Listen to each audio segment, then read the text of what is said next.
Deputy CM Pawan Kalyan త్వరగా కోలుకోవాలని పిఠాపురం కుక్కటేశ్వర స్వామి ఆలయంలో ఆయుష్ హోమాన్ని నిర్వహించారు. ఈ కార్యక్రమంలో ఎమ్మెల్సీ కొణిదెల నాగబాబు పాల్గొని ప్రత్యేక పూజలు చేశారు.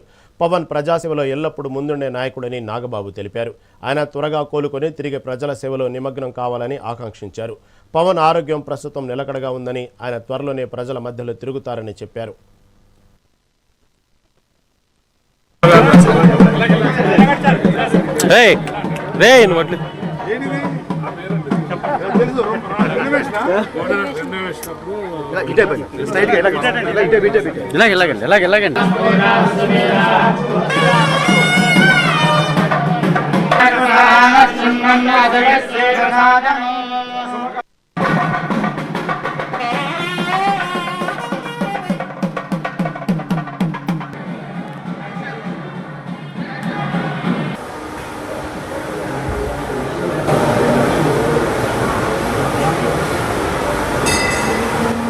शांतं मद्भासनस्तं शशिधरमुग्रं पञ्चकलब्धं नेत्रं शूलं मध्यञ्जघग्नं पटलवैरुद्धं भान्तं नानं वासनगन्धान् प्रयोगमाये नानालङ्कारयुक्तमस्तगणकुम्भाणवेशस्य क्षेमस्थैर्यधैर्यविजयाभयारोग्यैश्वर्याणो भक्ष्यन्तु